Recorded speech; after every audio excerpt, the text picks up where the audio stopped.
Good morning, Internet. I'm Master Briss, and welcome back to Yu-Gi-Oh! Worldwide Edition. In the last episode, we defeated Rex Raptor and my Valentine, and we modified our deck again to make it slightly less bad, but only slightly. I have, however, now removed everything that requires 2 sacrifices, and replaced them with things that aren't. Well, apart from Buster Blader, he's still in there, because I genuinely don't have enough cards in my trunk to not put Buster Blader in there. Oh, something I haven't pointed out yet. There's a little point scorey thing there. That's not really relevant. I think you get 50 points for a win, or at least that's what I'm assuming, given that I've won 3 duels and I have 150 points. I think if you get a certain number of points, that's an unlock criteria for some of the duelists you can face in this game, but other than that, it doesn't really serve much of a point. You even get points if you lose. Right, let's take on a fresh new unknown. Ooh, it's Drusdale, and by Drusdale I mean Solomon Moto. He is Yugi's grandfather, and he is for some bizarre reason called Drusdale in this. And I couldn't for the life of you tell me why. Couldn't for the life of you tell me why. You're not watching this to watch me play card games anymore, you're just watching me for spoonerisms. Anyway, new battle music. This is the sort of... I'd like to call it the intermediate duelist music, but that's not actually really consistent with the opponents who use it. But it sounds like it should be in comparison to the other theme, if that makes any sense. Anyway, Drusdale. He is well known for playing Trap Hole. That is something he does. Get rid of Karibo and Trapmaster. He's got a Blue Eyes White Dragon in his deck, as a reference to his anime counterpart, who had one until it was torn to bits, and that's about it really. His monsters are... they're not especially powerful, but they've got a little bit of punch to them. They're kind of sort of... I'm gonna say Esparoba level, and I'm gonna be wrong. That's the Witty Phantom. He's witty and he's the Phantom. Well, it looks more like an elf actually, but the card calls him a Phantom, and I'm sure they wouldn't lie to me. Right, that will be Trap Hole. I can tell you that now. And I don't really have it. What is this? Oh, Trap Hole. That's Trap Hole, that's Negate Attack. Right, okay. Let's summon Silver Fang. Yep, Trap Hole. But it was a good thing to use on Silver Fang because that's more of a waste than it would be if I summoned something more powerful. That is the Obese Marmot of Nefariousness. I'm not kidding, it's genuinely called the Obese Marmot of Nefariousness. As if fat animals are automatically evil. That is Raigeki. And that is Dharma Cannon. It's a Daruma doll with guns on it. There's not really much else to say about it. Right. Let's go Turbo Mode. Summon Giant Soldier of Stone. Enter Battle Phase. Stab Dharma Cannon. And enter. Ooh, it's weird watching that brick wall background go back so fast. Let's go back to normal speed. Well, I say normal speed, I'm not really getting normal speed at the minute. Go, Celtic Guardian. Swap to defense position, and that'll do. Okay, so he... Ooh, Dice Armadillo. I have no idea why it's a machine. We're gonna Trap Hole it. It's out of the way. I can set Magic Jammer. I can... I suppose I better set my other Stone Soldier. There's nothing else I can do. Ooh. And apparently,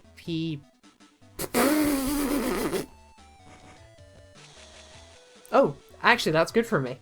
I'm really happy you did that. Thank you for stealing my Soldier of Stone. And... wait. Did the AI just deliberately choose to take a monster with less attack? How does that make any sense? Eh. A wizard did it. Swords is gone. And now I'm gonna have to go through All of those defenses. They shouldn't be anything massively horrible. If it's more obese marmots of nefariousness, then we can deal with that. Let's attack this one first. It is... oh, it's a Sinister Serpent. We were talking about him last part. He's a serpent, and he's quite sinister. You can tell he's quite sinister because in Japan, his name translates as Killer Snake. He has 300 attack points. They were very fond of melodrama in the OCG. Right, Sinister Serpent comes back to the hand, and he's probably set it again. I can't do anything with you. No. As fun as it might... oh. Why on earth did I do that? There is no accounting for my common sense. Mainly because I don't have any. This time, enter the battle phase. Attack what is probably Sinister Serpent. It is. And then direct attack with Buster Blader. Which again... Booster Bladder? That just sounds like I'm saying Buster Bladder in a weird Spanish accent. No, let's not do that. Let's just finish the game. Go, Bean Soldier! Because why ever not? Sinister Serpent again, attack with Buster Blader, and finally... stab someone with a giant green bean and win a children's card game. This is just my life now. No, I've clearly chosen some terrible things. Right, I'm gonna go and I'm gonna refine my deck with these 5 cards. Ooh, Dragon Zombie. So, Dragon Zombie, another Bean Soldier, Pirate Dragon, Judge Hand, or Judgment Hand. I think it's just Judge Hand. Presumably it's Judge Man's hand that's been cut off and given sentience. So impressive that it took 1400 of his attack points with him. And Exile of the Wicked, which destroys all fiend types on the field. It's one of those specific elimination cards along with Eradicating Aerosol and Last Day of Witch. Right. I want to put the Dragon Zombie in the deck. That is a thing I want to do. So, let's get rid of one of my Silver Fangs. And then... okay, that doesn't work like I think it did. Right, scroll. Oh, here it is. Zombie de Dragon. In the deck you go, Mr. Dragon Zombie. And now, another unknown, I guess. Shall we move area? Well, we can't, so we're not going to. Ah! It's Taya Gardner. Or rather, Anzu Shinzeki. Which isn't even her surname in the manga, as far as I remember. I think it's... I was about to say Miyazaki. It's not, but it starts with an M, I'm pretty sure. Her t-shirt says Spirit on it for some reason. And she's actually one of the more challenging opponents in this game, in the sort of intermediate level. She's certainly a far cry from anime. Taya Gardner, she's a lot better. Right, I start with Trap Master, Dark Assailant, Giant Rat, Bean Soldier, Trap Hole, and Left Arm of the Forbidden One. So let's begin by setting Giant Rat. And she begins by summoning the Forgiving Maiden. I take back what I said. Right, is it beside the point that there is actually a Spanish word caridad that could be used for charity instead of going with that weird 3-word solution they seem to have gone with? Ooh. I could technically summon Baphomet and then take Gazelle to my hand, but there's literally no point because I don't have polymerization and Baphomet's effect pretty much only exists to combo that like that. So instead what we're going to do is we're going to summon the Bean Soldier, we're going to turn Giant Rat to attack mode, and we are going to go on the offensive. Go, Indulgent Maiden. I don't know how they got to Indulgente from Forgiving. I'll look it up. It'll be a language thing. It's always a language thing. And Fusion Sage. That's bad. Because I think she can make St. Joan. If she has the Forgiving Maiden, that means she has Marie the Fallen One, and that means she can summon a fusion monster with 2800 attack points. We can't really deal with that right now. What we can do is we can summon... We can summon... Sure, let's summon Winged Dragon, Guardian of the Fortress number 2.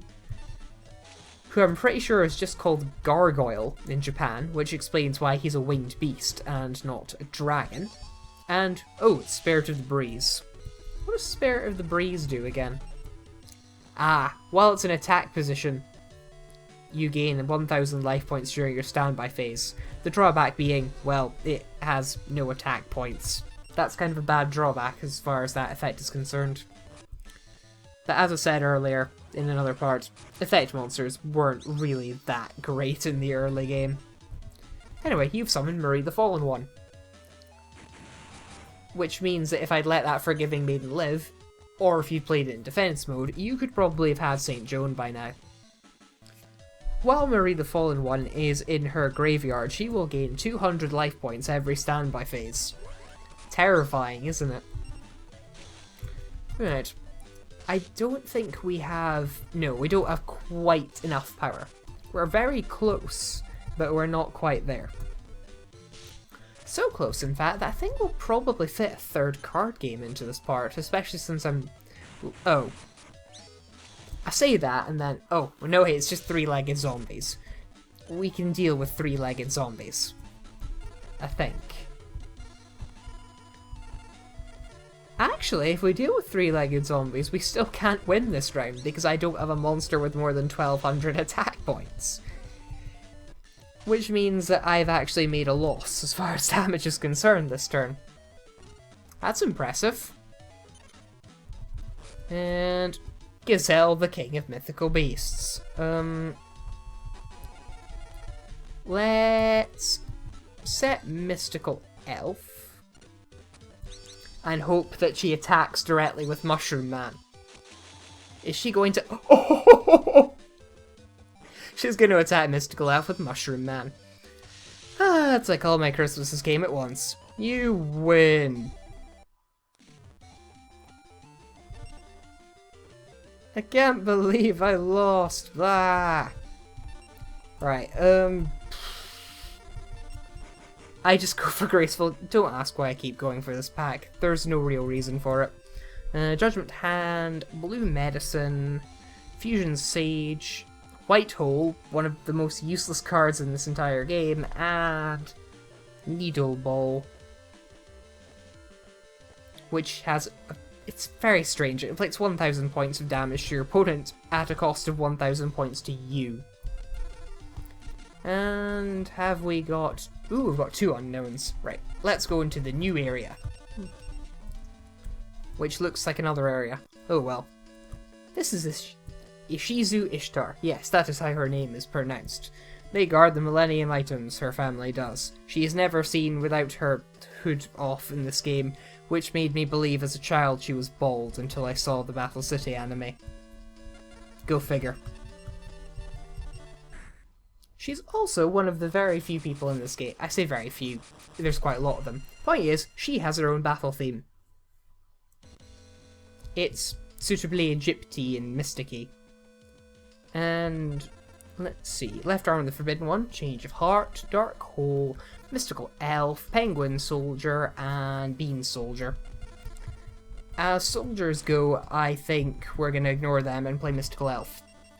The annoying thing about Ishizu is that, like how Mai has Rising Air Current, Ishizu has Luminous Spark, which is a field spell card that increases the attack power of all light monsters by 500 at the cost of 400 of their defense points.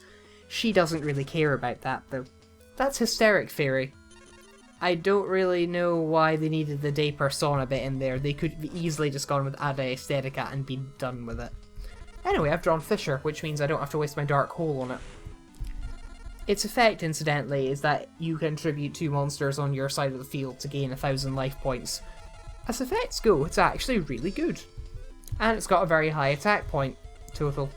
So, quite a useful thing to have in this game. Shame I don't have any. and she has 3. Here comes Luminous Spark, and Swords of Revealing Light, and a face down. Clearly it's the Forgiving Maiden, because the Forgiving Maiden is literally the only defensive thing she has. Do I have a... See, that's the annoying thing, I don't have anything in the way of a tribute monster, so I can't change of heart it over to my side and then do something with that. Instead, what I'm going to do is... Now that I have Dragon Zombie, I probably can find out if it is the Forgiving Maiden. Unfortunately, Shining Fairy has come out. It's normally Shining Angel, but in this early thing, it's Shining Fairy, because something about not being able to say Angel in the West without religious nutcases descending upon your head, and then subsequently cutting it off. Right, change of... That's Dark Hole.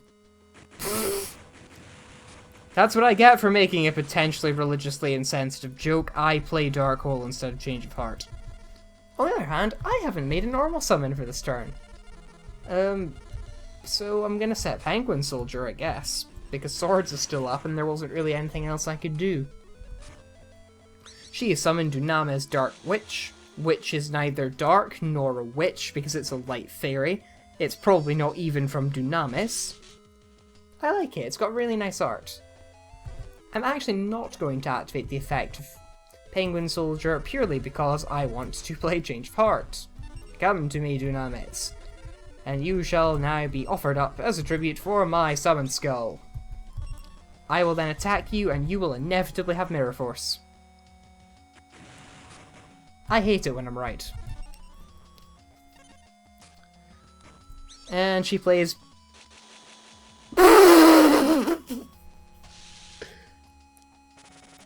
Just to explain, that's called Fiend Kraken in English.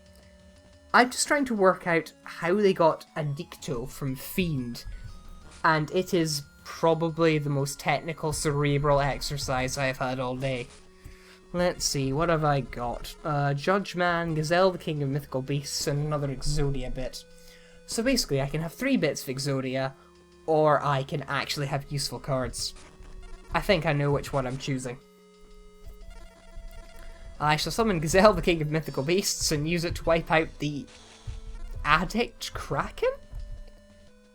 I have no idea.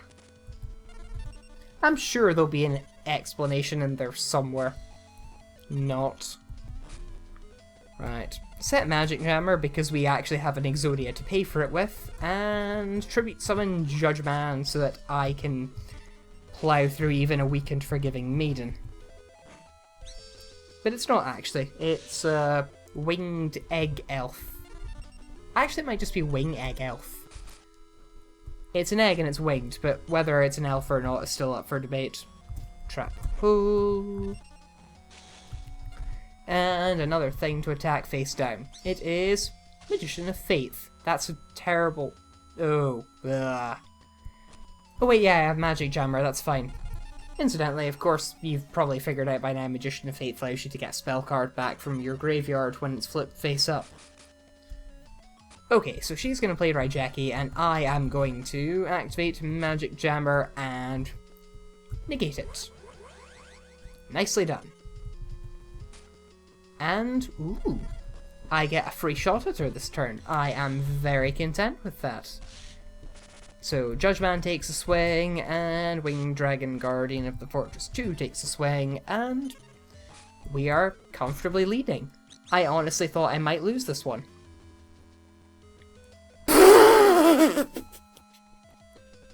Oh my god! That monster is normally called Mon Larvas, as in M-O-N, then Larvas. It's an upgraded form of Larvas. I'm presuming whatever idiot translated this game thought Mon was short for Monday, and has just turned it into Monday Larvas. Playing this in Spanish was the best decision I made all day. Right. Now we shall finish Ishizu. I haven't even had anything to drink yet. Why am I doing this? We shall finish Ishizu Ishtar. I'm not even going to try saying it 5 times fast, and then we'll conclude the part. by seeing whatever the hell I've won from the booster. Jeez, I've given up on my gift of the gab. I clearly never had one in the first place. Let's take the Great Moth pack and see what we get out of it. Horn Elf. Imp. Not Elf, Imp. Lady of Faith. Prisman. Witch of the Black Forest. That will come in very handy. And Battle Steer, I believe. Yes, Battle Steer. Right, that'll do. I'll go and reinforce my deck with our pitiful new scraps, and then we will finish off our first week in Battle City in the next episode. See ya!